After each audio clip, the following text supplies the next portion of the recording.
Scottsdale, Arizona, a city known for its sun-soaked golf courses, spa retreats, and a wealthy elite who chase eternal youth. Nestled quietly between luxury boutiques and high-rise condos stood the pristine, marble-fronted Carter Aesthetics Institute, a cosmetic surgery clinic that promised more than just beauty. It promised transformation, and at the heart of that promise was Dr. Raymond Carter. To the public eye, Dr. Carter was everything you'd want in a surgeon. He was 46 years old, clean-cut, strikingly handsome in a way that made even husbands feel slightly insecure in the waiting room. He wore bespoke suits under his white coat, had a voice like a smooth jazz radio host, and carried himself with the quiet confidence of a man who knew he could change your life, or at least your face. His clinic boasted the highest satisfaction rate in Arizona. His patients included local TV personalities, retired athletes, socialites, and Instagram influencers with millions of followers. He was featured in Modern Aesthetics and even gave a TEDx talk titled The Art of Reinvention. The man was a brand, and that brand stood for discretion, elegance, and perfection. Every detail in his clinic reinforced that image. The lighting was soft but flattering. The staff wore minimalist beige uniforms, trained to never speak above a whisper. There were no harsh fluorescent bulbs, no uncomfortable chairs, no clinical scent. Instead, it felt like a luxury hotel with lavender oil diffusers, cashmere throws, and flute music playing quietly in the background. But perhaps most reassuring of all, no cameras in the surgical suites. Dr. Carter had convinced dozens of clients, especially high-profile ones, that surveillance equipment in the operating room would be a violation of their privacy. "You're trusting me with your body," he'd say gently, "and that trust is sacred. No one else should ever see that vulnerability, not even a camera." Women found it charming. Husbands thought it was professional. No one asked questions. He was revered not just for his surgical precision, but for his bedside manner. He took time. He listened. Before every operation, he'd walk patients through the procedure with calming confidence, explaining risks, outcomes, and aftercare in soothing tones. Many women described the experience like therapy. "He didn't just fix my nose." One influencer posted on TikTok, "He fixed how I saw myself." After every successful procedure, patients received a handwritten card signed by Dr. Carter himself, sometimes with a small bouquet of white orchids delivered to their home. To them, he was more than a doctor. He was a healer, an artist, a miracle worker in scrubs. Behind the scenes, even his staff adored him. Nurses said he never raised his voice. Receptionists described him as gentle and generous. Former interns recalled how he encouraged them, bought them books, mentored them over coffee. In fact, not a single formal complaint had ever been filed against him in nearly 2 decades of practice. It all seemed perfect, but if you looked closer, just close enough to notice the cracks beneath the marble facade, things started to feel a little too curated, too rehearsed. For one, no staff member ever remained in the surgical suite once the patient was fully sedated. Carter insisted it was to minimize contamination. Only he would remain behind to finish prep or reposition the patient. When one new nurse expressed discomfort about leaving the room while a patient was unconscious, she was let go the following week for not aligning with the clinic's philosophy. Then there were the anesthesia logs. Carter managed all of it himself, saying he preferred hands-on control. That, too, seemed odd. Most surgeons relied on anesthesiologists or certified techs. But no one questioned it. After all, Carter was successful. And when you're successful, people assume you know what you're doing. For nearly a decade, women walked in and out of that clinic, breasts lifted, lips fuller, tummies tighter, grateful, smiling, writing glowing reviews online. They praised him with words like life-changing, brilliant, and divine. One patient even posted, "He touched my soul without ever even touching my hand." But she was wrong about that last part, because as it turns out, he did touch her, and not just her. By the time the truth came out, over 100 women would realize they had trusted a man who violated them in the most horrific, calculated way imaginable. And not one of them had even known it was happening. Lana Pierce wasn't your typical cosmetic surgery patient. At 38, she was a high-powered attorney in Phoenix, known in legal circles for being sharp, relentless, and almost intimidating in the courtroom. She wasn't on Instagram. She didn't care about Botox trends. But after years of battling stress, court deadlines, and a string of emotionally taxing cases, she decided it was time to do something for herself. Her request was modest. A bit of liposuction and a minor tummy tuck, just enough to help her feel like she was owning the mirror again, as she told the consultation nurse. She chose Dr. Raymond Carter for one reason: reputation. Everyone knew him. A former client, another lawyer in her firm, called him a surgical genius and completely professional. The appointment was booked. The consent forms were signed. And a few weeks later, Lana went under the knife. The procedure went smoothly. She awoke groggy but intact. Her body ached, as expected, but she was pleased with the results. The scarring was minimal. The recovery room was clean and quiet. Dr. Carter visited briefly, offered a reassuring smile, and left her with his signature parting words: "You'll feel like yourself again in no time." At first, everything seemed normal. But 6 weeks later, Lana's body started sending strange signals. Nausea in the mornings, swollen breasts, missed period. At first, she thought it was hormonal, maybe stress-related. But a small voice inside her, the same voice that always pushed her to question everything, told her to take a test. So she did. When that little blue plus sign appeared, she didn't scream. She didn't cry. She just stared, because Lana wasn't seeing anyone. She hadn't had sex in over 8 months. Her ex-fiancé had moved out nearly a year earlier, and she hadn't dated since. She was focused on her career, on herself. There was no possible way she could be pregnant, unless something had happened. The idea was too absurd, too horrifying to entertain. But as a lawyer, Lana had trained herself never to dismiss the improbable, especially when the facts didn't add up. She scheduled a private appointment at a women's clinic across town. A second pregnancy test confirmed it. She was 9 weeks along, which meant conception occurred almost exactly around the time of her surgery. Her stomach turned. Still, she clung to rational explanations. Was there a medical error? Could someone have mixed up her chart? Could anesthesia cause false positives? The doctor said no. There was only one explanation. Someone had impregnated her, and the only person alone with her body while she was unconscious was Dr. Raymond Carter. Lana didn't call the police. Not yet. She needed proof, and she knew how to get it. She contacted a discreet private lab in California and asked if they could perform a prenatal DNA test using a maternal blood sample and a potential paternal sample. They said yes. All she needed was something with Carter's DNA on it. 2 weeks later, during her routine post-op appointment, Lana did what no other client had ever done. She stole. Not something big, just a used plastic coffee cup Dr. Carter had left on his desk. It was risky, maybe even illegal, but she didn't care. She double-bagged it and sent it overnight to the lab. Then she waited. The results came back 10 days later. When she opened the email, her hands trembled, but her eyes were sharp. She read the first line 3 times before whispering it out loud, as if saying it would make it more real. Probability of paternity, 99.98%. She dropped the phone. Then she dropped to the floor. It wasn't a nightmare. It wasn't paranoia. It was real. Dr. Raymond Carter, the perfect surgeon, the man hailed as a savior by hundreds of women, had violated her while she was unconscious. And if he'd done it to her, who else? How many? Lana's first instinct was to go public. Her second was to burn the entire building to the ground. But she knew rage wouldn't get justice. She needed strategy, evidence. She needed more victims. And she knew, deep in her gut, that they were out there. She started compiling names. She reached out to women on Yelp, Instagram, Reddit, anyone who had tagged the Carter Aesthetics Institute. Some ignored her. Some blocked her. But a few responded. And one of them, a single mother named Valerie, told her something chilling.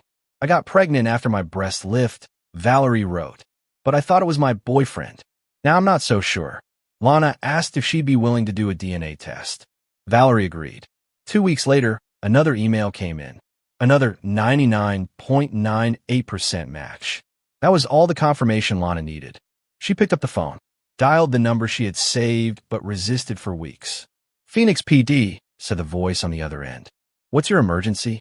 Lana didn't flinch. "I need to report a sexual assault," she said. Pause. Actually, over 100 of them.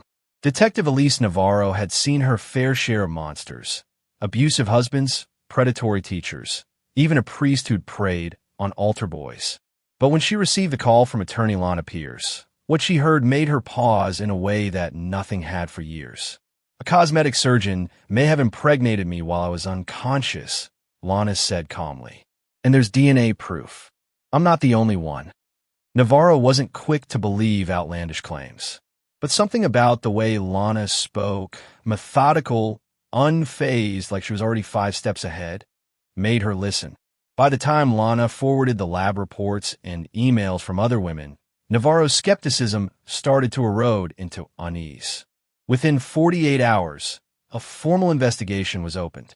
Discreetly, Navarro's first move was to subpoena Carter Aesthetics Institute's internal records, scheduling logs, personnel files, and surveillance footage. What came back was a polished illusion. All the security camera footage from patient areas abruptly cut off just outside the surgical suites. When asked why, the clinic's legal team responded with a prepared statement. Due to HIPAA compliance and patient privacy, surgical rooms are not recorded. Legally, they were in the clear. But something else stood out. Dr. Carter didn't use an outside anesthesiologist. According to records, he administered all anesthesia himself, an unusual practice for a high-volume clinic serving dozens of patients each week. There were no digital logs for anesthesia dosage. Everything was handwritten in Carter's own cursive. "We're not dealing with sloppiness," Navarro told her partner. "We're dealing with someone who knows how to stay clean." Next came the staff interviews.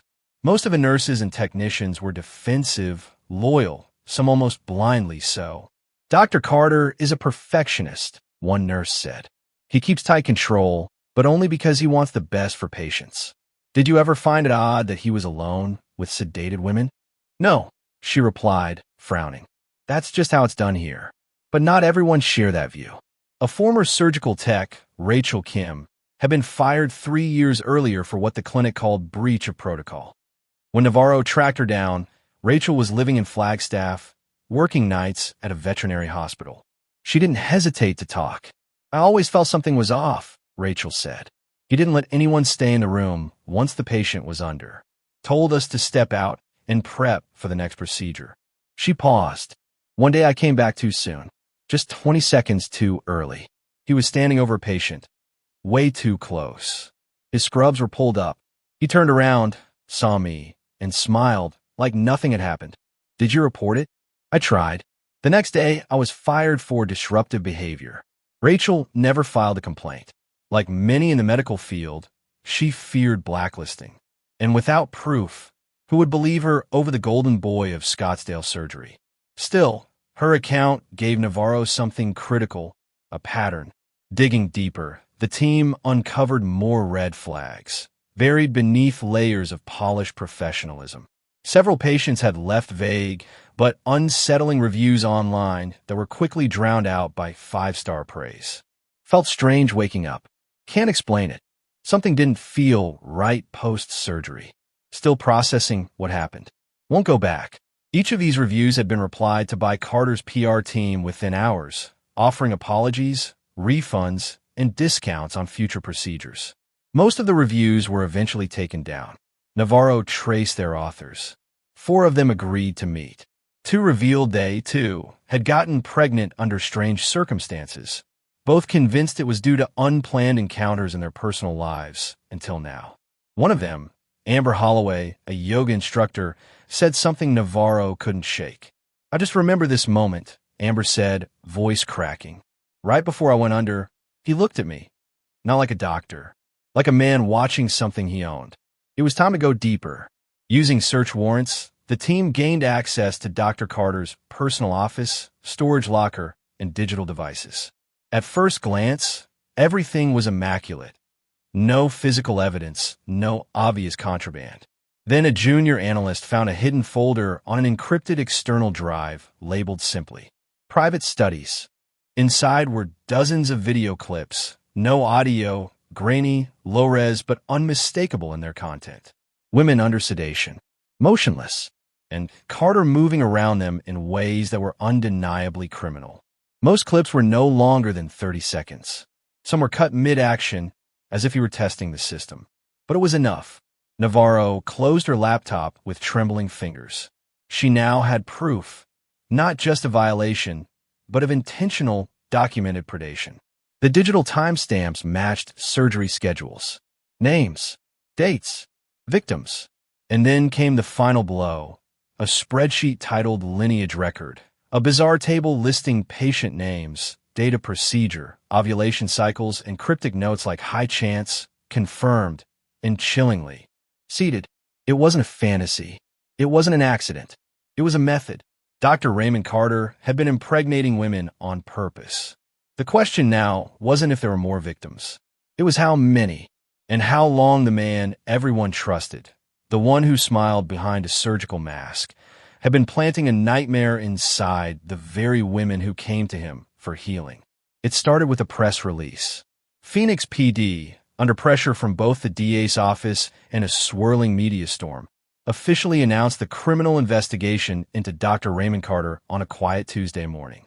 The statement was vague, deliberately so, citing allegations of medical misconduct and unlawful acts involving patients under anesthesia. But that was enough. Within 24 hours, the story hit local news. Within 48, it was national. By Friday, Dr. Raymond Carter's name was trending on Twitter, splashed across every morning show in America. Headline screamed, "Top cosmetic surgeon under investigation for sexual assault." Did he do it while they slept? Scottsdale nightmare. Beauty doctor accused of violating patients. And that's when the calls started. Hundreds of them. The Phoenix PD tip line was overwhelmed.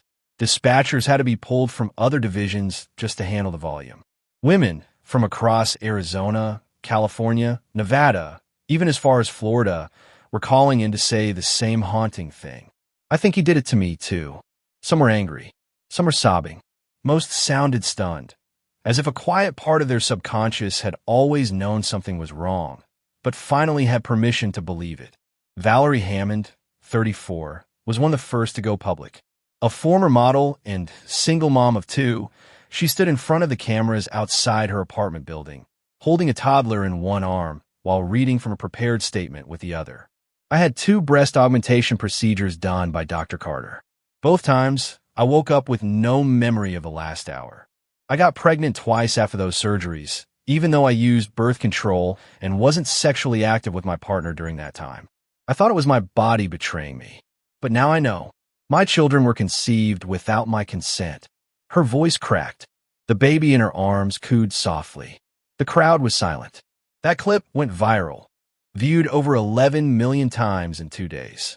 What the cameras didn't show was what happened after Valerie stepped back inside her apartment. She locked the door, put the baby in his crib, and collapsed on the living room floor. For nearly an hour, she couldn't move. Just the ticking of the clock, the faint hum of the fridge, and her own breath catching in her throat. Memories flooded in. The scent of lavender in Carter's office. His warm hands adjusting her gown. The way he smiled when she nervously joked about trusting him with her boobs. She had laughed. He had laughed. And then she had closed her eyes and never suspected what happened next. She remembered waking up groggy, nauseous, thinking it was the anesthesia. She remembered the nurse saying, "It all went perfectly." She remembered going home, sore but relieved. And then, 6 weeks later, the test. The confusion. The arguments with her boyfriend. The fear of losing everything. She had carried that child, raised him, loved him, never knowing he was the product of a crime. "What does that make me?" she whispered aloud. "A victim? A mother? A fool?" The baby stirred in the crib. She wiped her eyes, got up, and walked over. Kissed his forehead. "You're not his," she whispered. "You're mine." Valerie became the face of the story, the face of the movement. And soon, others joined her. A school teacher in Albuquerque, a real estate agent in San Diego, a military spouse in Texas, a 19-year-old college student who had flown to Arizona using graduation money to fix her nose and left with something she never asked for growing inside her. Each one had a story. Each one thought they were alone. But the truth was spreading like wildfire. By the end of the second week, the number of confirmed victims had reached 37, all with positive DNA matches to Carter's genetic profile. Another 70-plus women were pending testing. Civil attorneys were already preparing class action suits. Meanwhile, the FBI opened its own case, citing possible violations of interstate medical conduct and human rights. The most horrifying part? Most of the victims had no idea they had been assaulted until years later, because the violations left no visible scars, no bruises, no screams, just an invisible trauma, a theft of autonomy, of reproductive consent, of something deeply sacred. Some had chosen to raise the children, never knowing the truth. Others had terminated the pregnancies, racked with guilt, thinking they had made a mistake. Now they realized the mistake wasn't theirs. It was his, and he had made it over and over and over again. Behind the scenes, prosecutors faced a nightmare of their own. Legally, the case was unprecedented. There were no direct witnesses, no traditional rape kits, no confessions, only DNA, and a pattern so disturbing it defied logic. But pattern, it turned out, was everything. Detective Navarro and her team mapped the procedures over a 9-year span. They discovered chilling consistencies. Certain patients booked during ovulation windows, anesthesia logs altered post-op, no assistant notes scribbled in the margins of pre-op charts. Even more disturbing were the files found on Carter's encrypted drive, labeled with names, fertility notes, and in several cases, nicknames like strong host, elite stock, and potential twin carrier. This wasn't assault. It was a breeding program. One federal agent, speaking anonymously to reporters, said, "It's like he was building a secret legacy, planting pieces of himself all across the country. A one-man eugenics operation." Back at Carter's clinic, things were unraveling fast. His business license was suspended. His staff was subpoenaed. Former employees began distancing themselves, claiming ignorance, claiming fear. A few brave ones stepped forward to confirm that, yes, Dr. Carter often insisted on being alone with patients.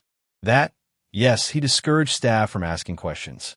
And that, no, there was no oversight, because no one thought he needed it. He was too perfect. Meanwhile, victims began organizing, not just to sue, but to support one another. A private Facebook group called Voices Under Anesthesia formed.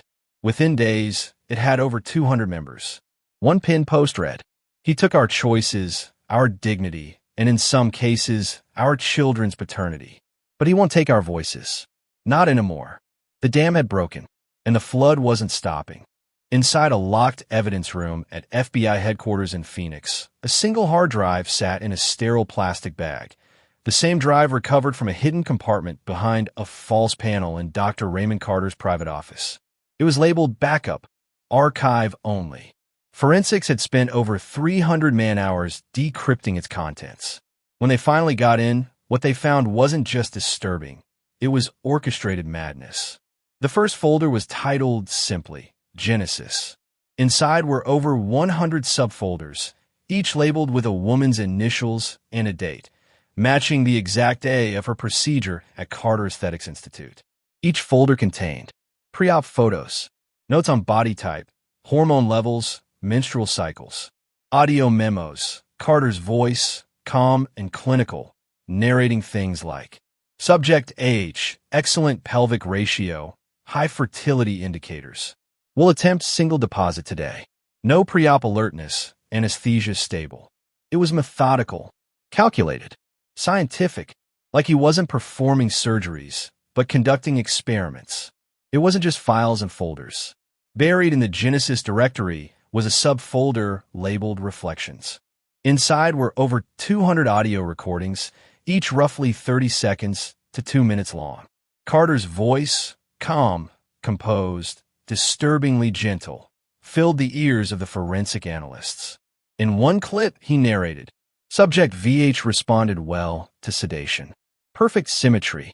Healthy ovaries noted on prior ultrasound. No resistance. She is ready." Another, "We have diluted the concept of parenting by opening it to incompetence. This corrects that imbalance. The analysts had to take breaks. Several agents requested reassignment after reviewing the material. The recordings weren't loud. They weren't graphic, but that made them worse. They were spoken like affirmations, like scripture. One file was simply labeled "To my children." In it, Carter said, "You were created with intention, with precision. You are not accidents. You are the revival of greatness. And one day, the world will kneel to your design." Forensic voice experts confirmed the recordings were authentic. The tone and rhythm matched Dr. Carter's public speeches, TEDx talks, interviews, post-op consultations. But here, stripped of performance, the voice had no charm, only conviction. Detective Navarro wrote in her report, "He wasn't trying to hide what he believed. He recorded it, not for us, but for them, the children." Further in the drive was a spreadsheet titled Lineage Map, organized like a genealogical chart. One tab listed names of women. Another, simply titled Offspring, contained fields like birth date, sex, physical traits, and even projected IQ. Some of the entries were color-coded. Green for confirmed birth, blue for aborted, red for unknown outcome. One entry was particularly haunting. Subject LP, confirmed gestation. Excellent candidate. Harvard Law alum. Symmetrical features. No family history of mental illness. Child should reflect elite pairing. That was Lana Pierce. And he'd reduced her, a fiercely independent woman, a respected attorney, to nothing more than a breeding profile. Investigators began cross-referencing the data with hospital records, birth certificates, and state health registries. One by one, the matches started rolling in. 31 confirmed births. 17 terminated pregnancies. Dozens still under review. Each child matched Carter's DNA. Each pregnancy occurred within weeks of a surgery where the woman had been under his sole care. But the numbers didn't stop there. FBI agents discovered frozen sperm samples stored in an off-site lab in Glendale under a fake clinic name, Southwest Reproductive Research. According to logs, Carter had shipped genetic material out of state, some as far as Colorado and Nevada, under the guise of fertility preservation. Meaning, some women may have been impregnated without ever setting foot in his surgery room. The implications were staggering. In a closed-door session, federal prosecutor Angela Marsh addressed the DOJ. This isn't just sexual assault. This is a premeditated, long-term reproductive conspiracy. It's part cult, part science fiction, part war crime. And the worst part is, it worked.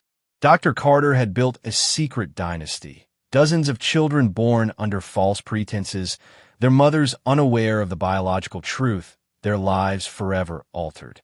And he had no intention of stopping.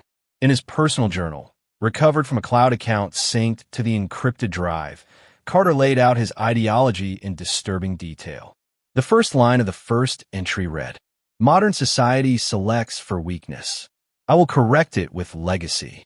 He believed the world was decaying due to mediocrity, poor genetics, emotional instability, inferior breeding. He saw himself as a corrective force, a genetic architect with the power to spread excellence by any means necessary.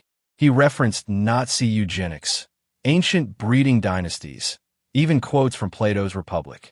In one chilling entry, he wrote, "Consent is an emotional obstacle.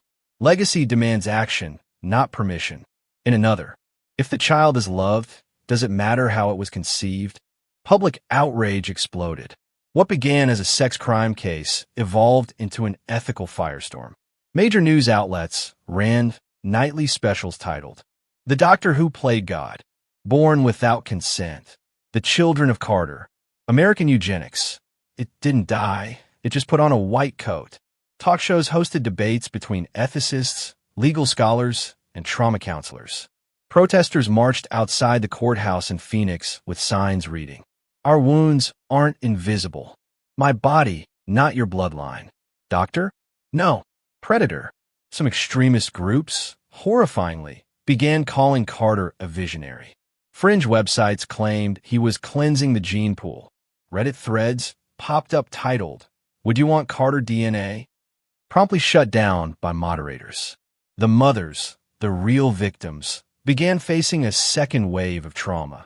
Media intrusion, questions about their children's legitimacy, and emotional meltdowns over what to tell them. Some chose silence. Some chose truth. Valerie Hammond, the former model, shared her story again on national television, this time sitting beside her 6-year-old son, Caleb. "I'm not ashamed of him. He's my baby. I love him. But what happened to me, what was done to me, was a violation beyond the body. It was spiritual. It was maternal. And no apology can ever fix that." Dr. Carter, meanwhile, remained in solitary confinement at Maricopa County Jail, awaiting trial. He refused all interviews. No confessions. No denials. Just silence. But his silence said enough. In psychiatric evaluations, he presented no signs of remorse, no empathy. He spoke of his work as a mission. When asked whether he considered his actions rape, he replied, "That's a primitive word for something far more advanced." The therapist marked the file, narcissistic personality with psychopathic traits, delusional savior complex. As the evidence piled higher, so did the indictments. Federal charges, state charges, civil suits from over 80 women, possible parental fraud, reproductive violation, medical malpractice, sexual assault, psychological abuse. The case wasn't just about one man anymore. It was about a system that let him thrive, unchecked, worshipped, and trusted for almost a decade. Dr. Raymond Carter had carved beauty into bodies, but what he truly sculpted was a legacy of horror. They called him brilliant. They called him perfectionist, a healer, a visionary. But behind the white coat, behind the surgical mask and the practiced smile, Dr. Raymond Carter was something else entirely. Not a doctor, not an innovator, but a monster, cloaked in sterile gloves and expensive cologne.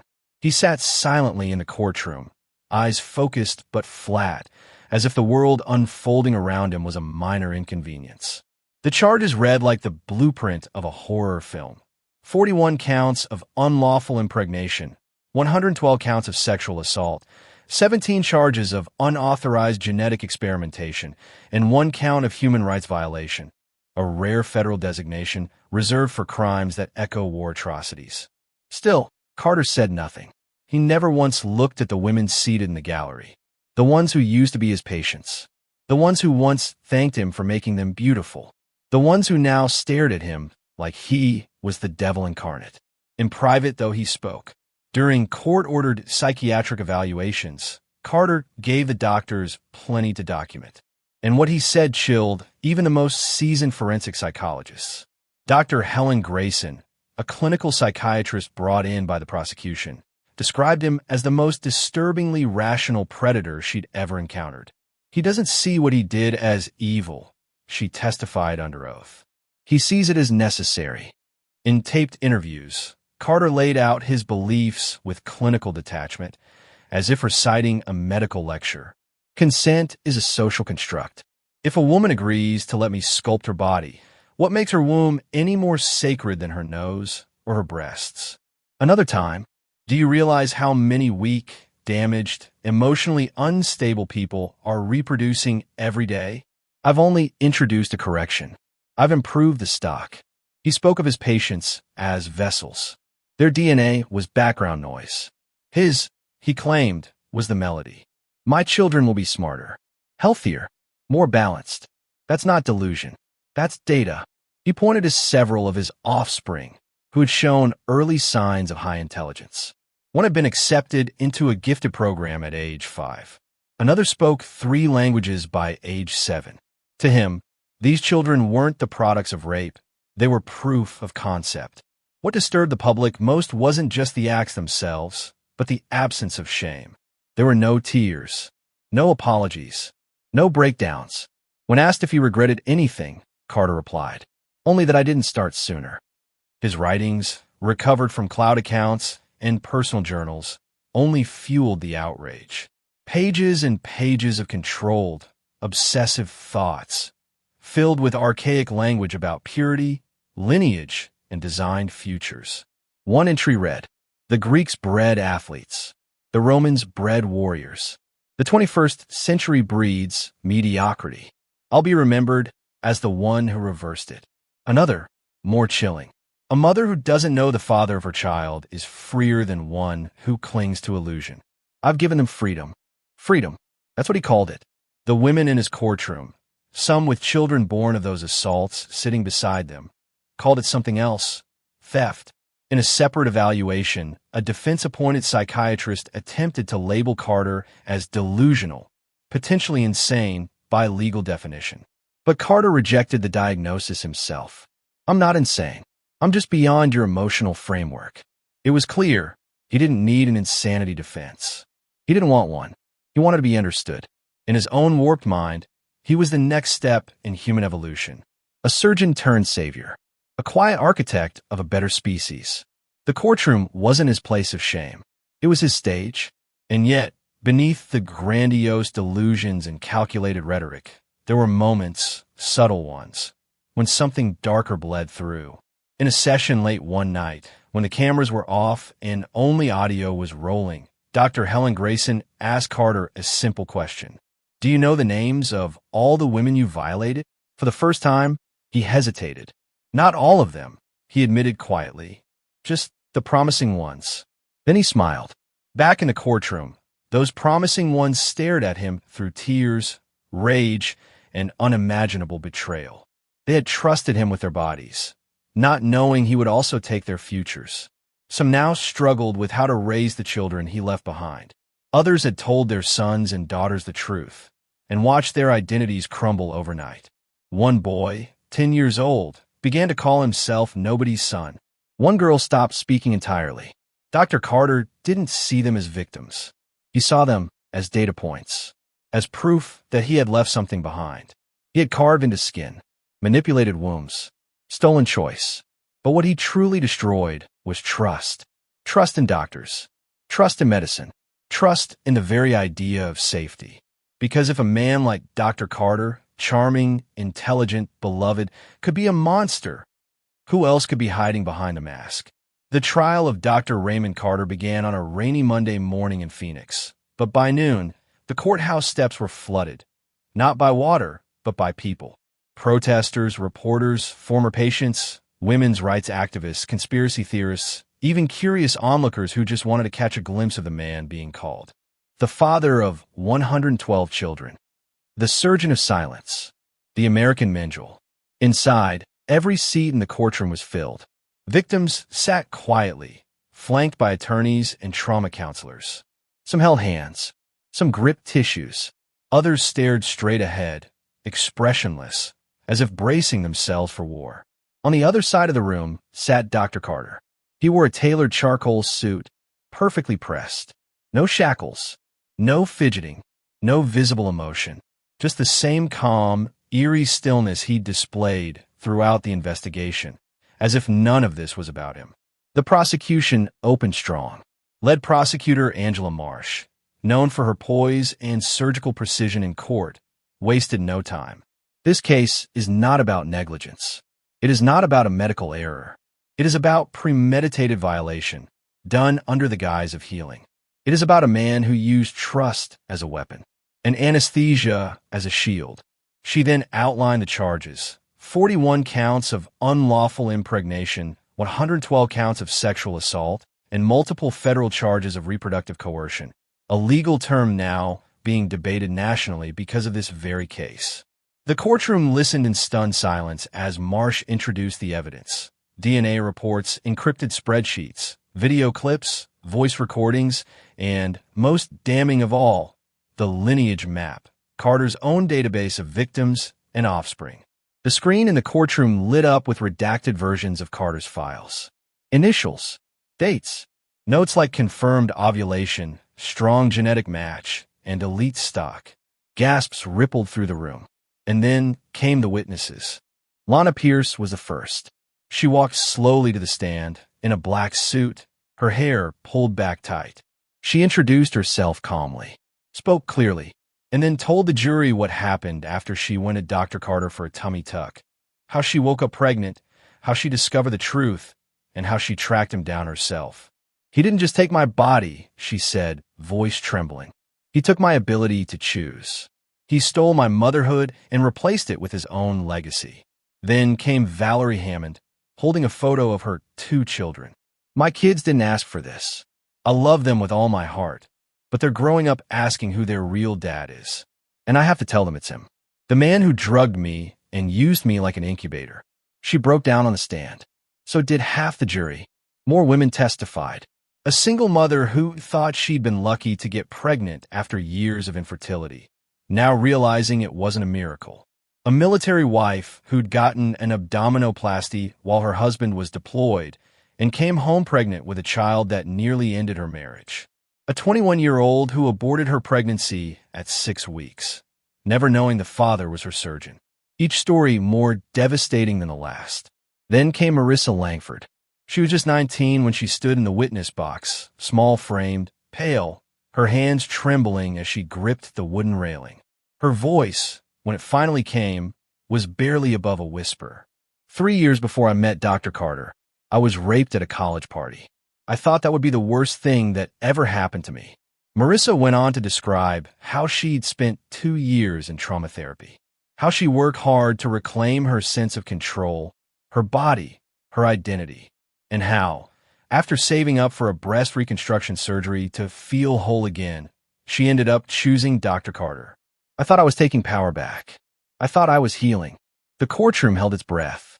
But he didn't just steal from me.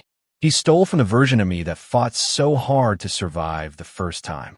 She paused, visibly shaking. And the worst part? I didn't feel it. I didn't scream. I didn't fight. Because I was unconscious. He turned my healing into a second rape, one I couldn't even defend myself from. At that moment, one of the jurors wiped tears from her eyes. Even Carter looked up briefly, the only time he broke his posture. He called us vessels, Marissa said. But I'm not a vessel. I'm a scar. And he's the one who carved it. But the defense had a plan too. Carter's lead attorney, Robert Haynes, took a different tack. He didn't deny the pregnancies. He didn't even deny the DNA. What he argued was intent. Dr. Carter is a deeply disturbed man, yes, but he is not a violent predator. He suffers from a rare psychiatric condition involving grandiosity, narcissism, and a delusional belief that he is saving humanity. This is a mental illness, not a malicious plot. He claimed Carter was incapable of understanding consent in a traditional sense, that he truly believed he was improving lives. The court-appointed psychiatrist for the defense testified that Carter suffered from delusional disorder with eugenic ideation. But the prosecution fired back hard. Dr. Helen Grayson returned to the stand, unwavering. Mental illness doesn't excuse calculated behavior. This man tracked ovulation cycles. He stored sperm in secret labs. He built a database. He wasn't delusional, he was organized. Then she paused. That's not insanity. That's intent. Outside the courtroom, the country was divided. Some called for Carter to be locked away for life. Others, disturbingly, began treating him like a cult figure. A small but vocal group of men's rights activists and fringe genetic legacy believers created forums, praising Carter as a visionary, even suggesting his children were part of a new American elite. It horrified the victims and the nation. Meanwhile, the press published profiles of the children Carter had fathered. One headline read, "Born from a nightmare. Who are Carter's kids?" Photos of confused, tearful teens appeared on TV. Some asked for privacy. Others begged for answers. One girl, 13 years old, wrote a letter to the judge. It was read aloud in court. "I used to think my dad was a war hero. Now I know he wasn't even in the country when I was conceived. Now I know who really did it. I don't want to be part of his legacy. I just want to be mine." The trial lasted 6 weeks. Dozens testified. Hundreds of exhibits were presented. And at the end of it all, the jury deliberated for just 4 hours. They returned with a unanimous verdict. Guilty on all counts. The courtroom erupted, not in applause, but in exhausted, cathartic silence. Dr. Carter didn't flinch. He was sentenced the following day. Life in federal prison without the possibility of parole. The judge called it the most profound violation of human dignity I've ever presided over. But for the victims, the sentence wasn't closure. It was a beginning of therapy, of rebuilding, of parenting children born from unthinkable origins. As one survivor said on the courthouse steps, "He may be locked up, but the damage he did lives in all of us." The gavel had fallen. The man once hailed as a sculptor of perfection was now inmate number 497532, confined to a maximum security federal prison in Colorado. No access to patients, no surgical tools, no legacy to build. Or so the court thought. But outside the prison walls, his legacy was only beginning. Within days of the verdict, victims started receiving messages. Journalists, podcasters, documentary crews. Some offered book deals. Others, film rights. Streaming giants were already bidding for the exclusive. But most of the women said no. They weren't looking to turn trauma into entertainment. They were still trying to piece their lives back together. Lana Pierce returned to work, but the courtroom, once her sanctuary, now felt tainted. She'd been cross-examined, dissected, doubted. People whispered when she entered the building. Some called her brave. Others just pitted her.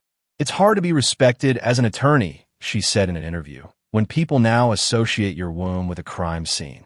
She hadn't told her daughter the full truth. Not yet. How do you explain that kind of betrayal to a child still learning how to read?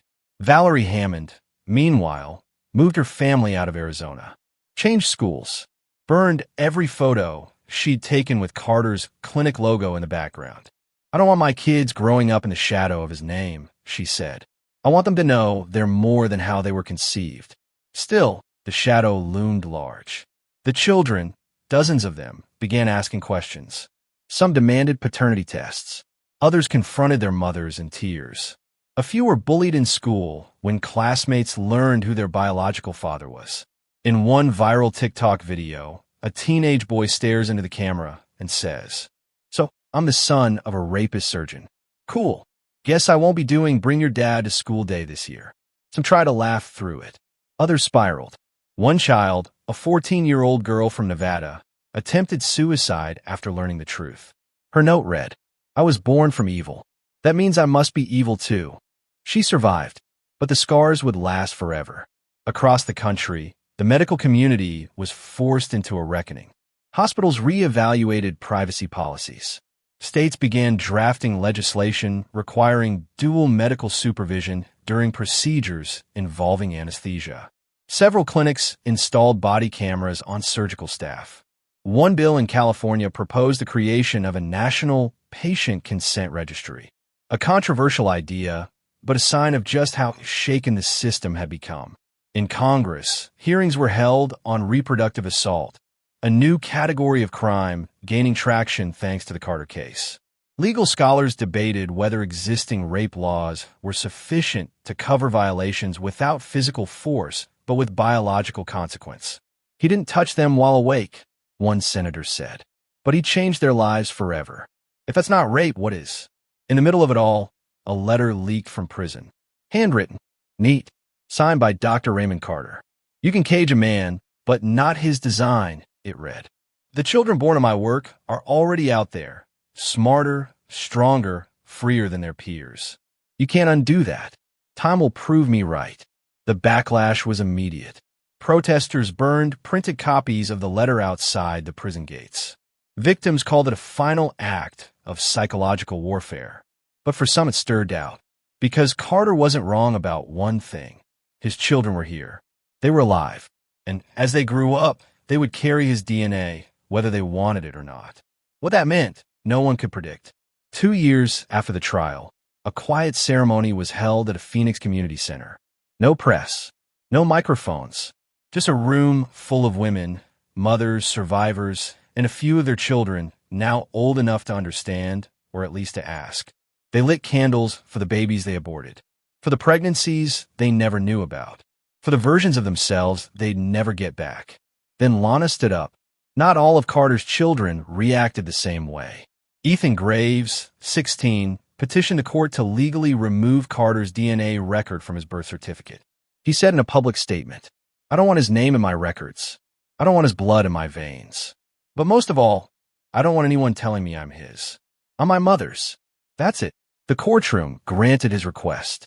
It was the first legal precedent of its kind, A child rejecting the biological parent, not just socially, but judicially.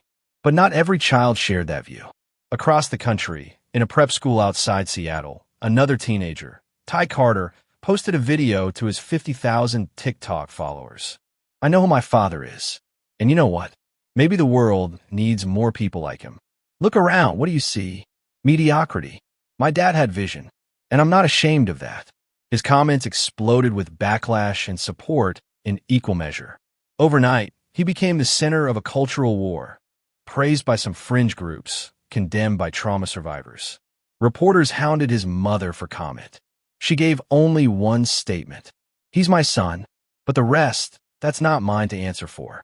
And so, long after the trial ended, Carter's shadow lived on, not just in the lives he shattered, but in the children still deciding whether to carry him forward or bury him forever. She didn't speak as an attorney, or a victim, or a headline. She spoke as a mother. We were violated, yes, but we were never defeated. The children in this room, they are not his legacy. They are ours. We carried them. We raised them. And no matter what blood runs through their veins, they will be who we teach them to be. There was silence, then applause, then tears. In the end, Dr. Raymond Carter's name faded from the headlines, but his story lingered in courtrooms, classrooms, and the quiet corners of therapy offices across America. He was no longer just a man. He was a question about trust, about consent, about what science can do when morality falls asleep on the operating table. And perhaps the most haunting question of all, how many other doctors like him are still out there, waiting behind white coats and perfect smiles?